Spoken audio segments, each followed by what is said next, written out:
Assalamualaikum warahmatullahi wabarakatuh. Bismillahirrahmanirrahim. Hari ini adalah pertemuan ketiga dari psikologi umum. Sebelumnya saya ucapkan maaf jika videonya terbatas seperti ini. Ya, minimalnya ada penjelasan dari saya mengenai materi-materi yang saya sediakan. Ya, karena apa? Karena memang melalui diskusi WhatsApp ya, kita bisa lihat kemarin itu cukup banyak keterbatasan, sehingga saya pikir harus ada penjelasan saya, baik misalnya sifatnya via voice note atau via video seperti ini. Ya, mudah-mudahan bisa mempermudah pemahaman dari para mahasiswa. Baik, saya lanjut saja. Untuk pertemuan ketiga ini pembahasannya adalah pernyataan-pernyataan yang ada dalam diri seseorang. Apa itu maksudnya? Di sini saya akan menjelaskan lebih spesifik karena kita ada di pendidikan agama Islam.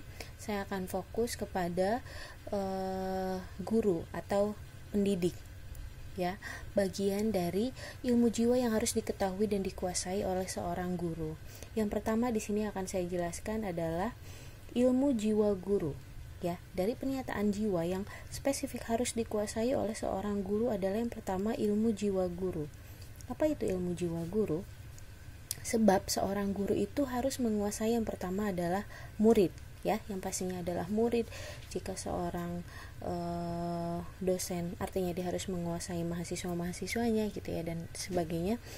Artinya dia harus memiliki ilmu jiwa guru, artinya pendekatan ya, pendekatan seperti pendekatan bagaimana dia harus mendekati seorang murid. Misalnya ada seorang guru PIAUD atau pendidik dari usia dini, dia harus bagaimana cara pendekatan yang baik kepada murid-muridnya atau kepada anak-anak muridnya. Lalu misalnya dia seorang guru SD, bagaimana cara pendekatannya dengan anak-anak SD, seperti itu kurang lebih ya. Nah, lalu yang kedua adalah ilmu jiwa pendidikan.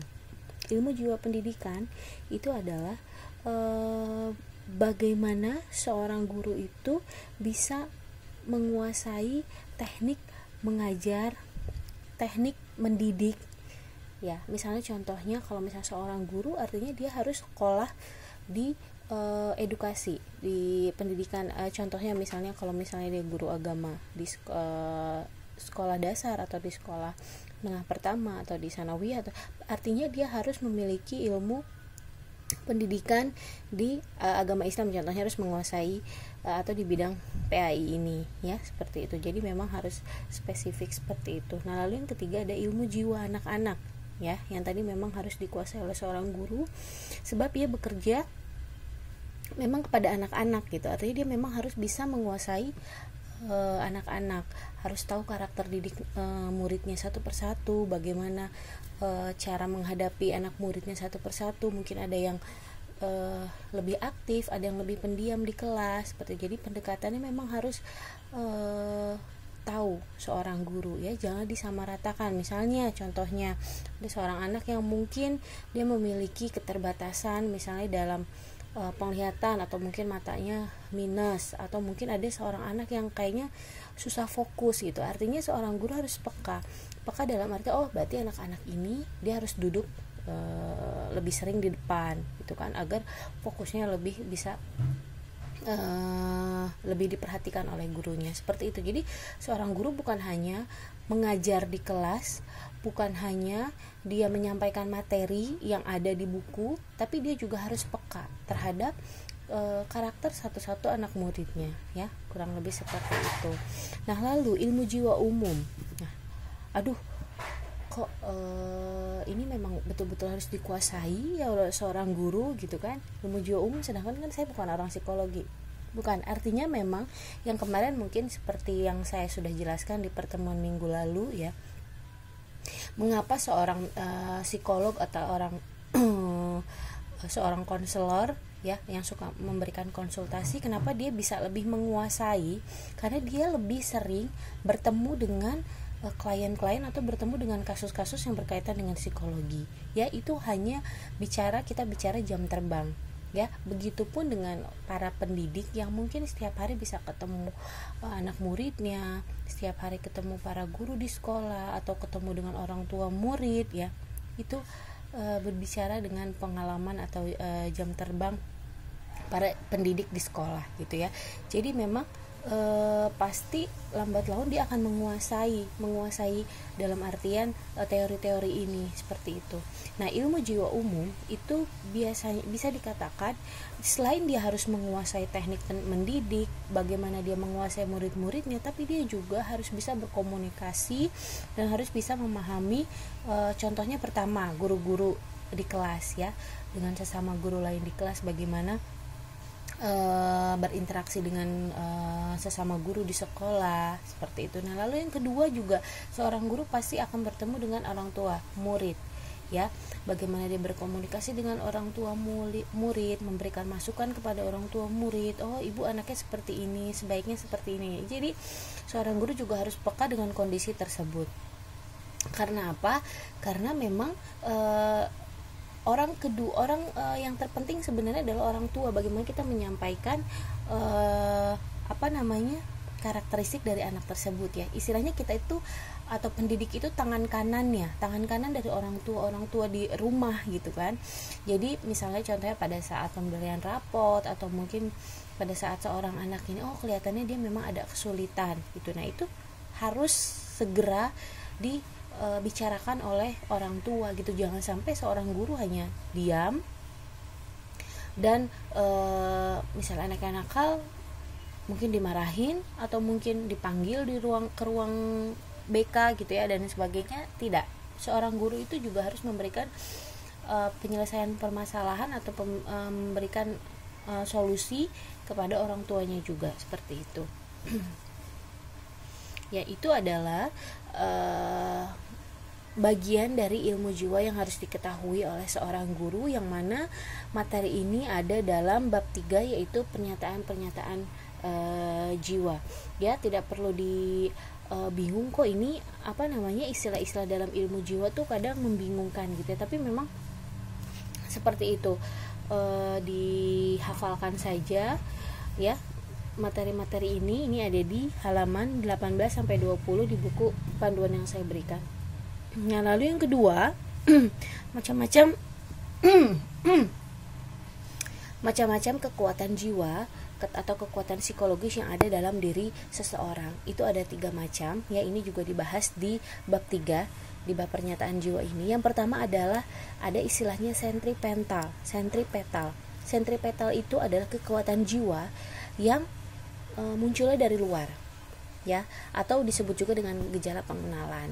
Ya, misalnya seseorang sedang mengalami down misalnya, lalu ada seorang teman yang datang dan memberikan nasihat atau memberikan motivasi. Nah, itu adalah kekuatan jiwa yang berasal dari luar, atau disebut gejala pengenalan karena dia berasal dari eksternal atau dari luar jiwa kita.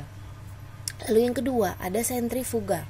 Sentrifugal itu adalah kekuatan jiwa yang justru datangnya dari jiwa kita sendiri, atau kehendak kita kita memiliki kehendak, kita memiliki keyakinan bahwa kita bisa memberikan kekuatan sendiri kepada jiwa kita, ya. Contohnya dulu saya ketika belajar psikologi, saya selalu yakin bahwa saya bisa, ketika saya ada masalah, saya selalu yakin saya bisa menyelesaikan itu sendiri, atau saya bisa memberikan kekuatan kepada diri sendiri, ya. Walaupun memang sebenarnya ada batasan-batasan dari diri seseorang, memang bisa menguasai dirinya, atau ketika sudah sudah penuh itu atau ada titik maksimalnya, tetap kita membutuhkan sentripetal atau membutuhkan kekuatan dari luar, masukan-masukan dari orang, tetap kita membutuhkan motivasi dari orang, tetap kita memerlukan nasihat dari orang tua dan sebagainya, ya. Nah, lalu yang ketiga adalah gejala perasaan. Nah, ini juga di luar dari jiwa kita, sama di luar dari eksternal, itu adalah perasaan atau feeling, ya. Biasanya seseorang itu juga nih feeling saya gitu, itu adalah perasaan yang berbicara. Tapi sebenarnya ini bukannya fokus ini hanya ada kalau di buku itu ada pendapat dari Tetens dan Immanuel Kant namanya. dia memberikan tambahan bahwa selain dari kekuatan luar dan kekuatan jiwa, itu adalah ada juga kekuatan perasaan. Ya, sehingga dari ketiga kekuatan jiwa ini ada istilahnya trikotomi. Ini harap dihafalkan ya, istilah-istilah seperti ini. Trikotomi itu adalah 3 kekuatan jiwa yang berasal dari, pertama adalah dari gejala pengenalan atau gejala dari luar, lalu yang kedua adalah gejala kehendak yang dari diri kita, dari jiwa kita sendiri, dan ketiga perasaan ya. Jika nanti keluar di soal ujian, ya harap dijelaskan seperti ini. Misalnya saya tanya tentang trikotomi ya. Nah, untuk bab 3 penjelasannya cukup singkat ya, membahas tentang ini, tentang yang fokus terhadap dunia pendidikan dan juga adalah kekuatan-kekuatan atau emosi yang ada dalam diri seseorang. Seperti itu. Oke. Karena materi di bab 3 ini sedikit, saya akan lanjut ke bab 4 ya. Bab 4 itu adalah pengamatan. Baik, sebelumnya saya akan menjelaskan juga yang ada di buku, bagan yang ada di buku.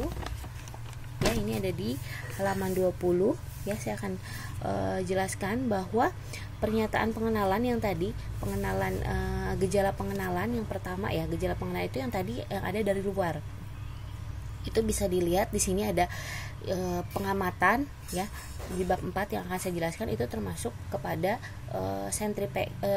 sentripetal, yaitu dari luar, kekuatan jiwa dari luar. Lalu ada tanggapan ya, bagaimana ada suatu stimulus dari luar, lalu biasanya seseorang akan memberikan tanggapan. Nah, itu juga termasuk kepada sentripetal. Ingatan, ada asosiasi dan reproduksi, ada fantasi, ada berpikir, ada intelijensi. Nah, ini nanti pernyataan pengenalan yang di sini semua nanti ada di psikologi umum sampai dengan sampai dengan materi UAS. Nanti ini akan saya bahas semua. Dan ada materinya di buku ini ya. Kalau ini perasaan-perasaan biologis, rohani, perasaan keindahan, vital, ini tidak termasuk kepada yang akan saya bahas di dalam buku ini ya. Nanti cukup dengan materi-materi ini yang akan kita bahas, karena materi ini juga sudah cukup sudah cukup mendalam gitu untuk psikologi umum, yang memang kita bukan di kelas fokus kepada jurusan psikologi ya. Ini sudah cukup bagaimana nanti tahapan-tahapan intelijensi, lalu ingatan seseorang, lalu bagaimana gangguan-gangguan dalam ingatan atau gangguan dalam berpikir, intinya itu nanti cukup fokus nanti dijelaskan di buku ini ya. Itu kurang lebih. Nah, kita akan lanjut kepada bab pengamatan. Pada bab pengamatan itu ada di bab 4. Baik. Itu ada di halaman 21 sama 22 ya. Kalau yang tadi di bab 3 halaman 18 sampai 20, ini ada di halaman 21 dan 22. Oke, baik. Apa itu pengamatan? Ya, orang-orang sering menggunakan bahasa pengamatan. Ya, mungkin kalian juga sudah paham ya bagaimana kita mengenal dunia luar dengan menggunakan indera. Biasanya ada proses di mana kita fokus kepada suatu hal yang kita amati dengan indera. Contohnya dengan indera penglihatan. Kalau mengamatinya melalui melalui mata, artinya itu ada proses pengamatan melalui indera penglihatan. Jika pengamatannya kita sedang mencium sesuatu, ini apa ya? Ini bau apa ya? Nah, artinya kita sedang melakukan proses pengamatan melalui indera penciuman. Ya, yang di sini juga saya sebutkan dengan apa kita mengamati, artinya dengan indera. Dengan indera ada penglihatan, pendengaran, penciuman, pengecapan, lalu ada peraba, indera keseimbangan ya. Biasanya pada penjelasan yang lebih umum, indera itu ada cukup 5 ini, tapi sebenarnya di luar dari itu ada 3. Indera keseimbangan, lalu juga ada indera kinestesi atau otot. Ya, otot itu otot-otot yang ada dalam tubuh kita juga itu termasuk kepada indera. Lalu ada indera jasmania atau organis. Contohnya misalnya ketika kita sedang merasakan lapar, haus, capek, langsung tubuh kita melakukan suatu pengamatan. Oh ya, saya harus makan. Oh ya, saya harus istirahat gitu ya. Langsung otak merespon untuk memberikan solusi saat kita merasakan sesuatu atau kita sedang melakukan tubuh kita melakukan pengamatan secara jasmania. Ya, seperti itu. Jadi pada bab 4 di sini kita membahas tentang apa itu pengamatan dan indera-indera yang melakukan pengamatan ya. Lalu di sini selanjutnya bagaimana proses pengamatan itu terjadi? Nah, sebenarnya kalau misalnya kita berbicara respon yang ada dalam tubuh kita, misalnya kita melihat kita mencium harum bunga atau kita melihat dosen kita melakukan suatu penjelasan, kita langsung melakukan pengamatan. Seperti proses yang refleks atau proses yang sangat cepat, tetapi prosesnya dalam tubuh kita itu cukup panjang. Ada 3 proses ya. Yang pertama, saat alami atau physis, itu indera menerima dari luar. Pada saat mata kita melihat sesuatu yang harus diamati dari itu adalah proses. Kita mengamati dulu dari indera penglihatan kita. Nah, lalu yang kedua, lanjut ke tahap saat jasmani atau psikologis dari syaraf ke otak. Nah, itu adalah ada urat-urat syaraf yang khusus untuk pengamatan, lari untuk memberikan informasi ke otak. Dia memberikan informasi bahwa saya melakukan pengamatan dengan indera penglihatan, langsung dia lari ke otak. Ya, lalu yang ketiga adalah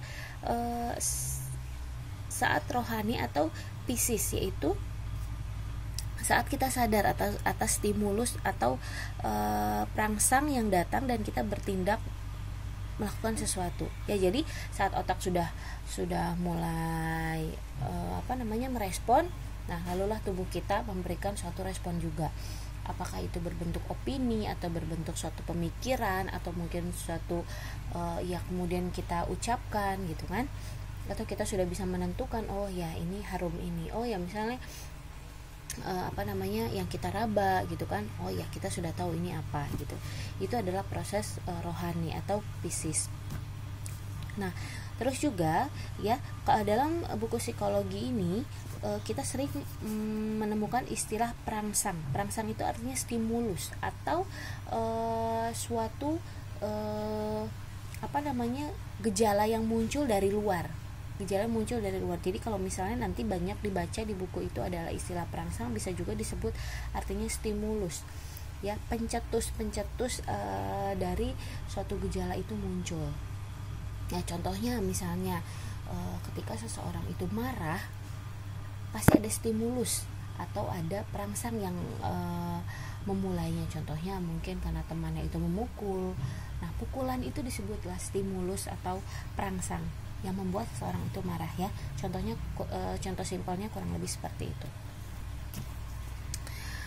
Ya, mungkin itu materi yang saya sampaikan di pertemuan ketiga ini ya, yang tadi di bab 3 keseluruhan yang saya bahas. Materinya cukup simpel. Lalu saya lanjut ke bab 4 di pengamatan. Ini sebenarnya bab pengamatan ini masih panjang ya, tapi saya cukup mungkin sampai dengan proses pengamatan ini, dan selanjutnya dari proses pengamatan nanti akan saya sampaikan di pertemuan ke-4 untuk di minggu depan ya. Terima kasih untuk perhatiannya kepada seluruh mahasiswa. Sebelumnya saya ucapkan sekali lagi mohon maaf jika penyampaiannya ini kurang maksimal, dalam pembuatan videonya juga kurang maksimal. Ya, mungkin kemarin justru banyak di antara mahasiswa yang pada saat saya memberikan tugas video itu cukup luar biasa. Ada yang diedit-edit gitu kan, ada yang diedit-edit dengan video, dengan aplikasi video gitu. Nah, itu mungkin lebih bagus kalian gitu. Tapi mudah-mudahan materi ini bisa tersampaikan dengan baik ya kepada kalian, dan bisa memberikan penjelasan yang cukup jelas juga berkaitan dengan materi ini ya. Terima kasih untuk perhatiannya. Silahkan nanti saya akan memberikan tugas individu juga, nanti akan saya jabarkan pada saat akhir diskusi. Setelah kalian menonton video ini, silahkan nanti di pukul 9 di jam psikologi umum, perkuliahan psikologi umum, silahkan ada yang mau ditanyakan atau ada yang kurang jelas, silahkan nanti 1,5 jam itu untuk sesi tanya jawab dan diskusi kita ya. Ya, terima kasih. Wassalamualaikum warahmatullahi wabarakatuh.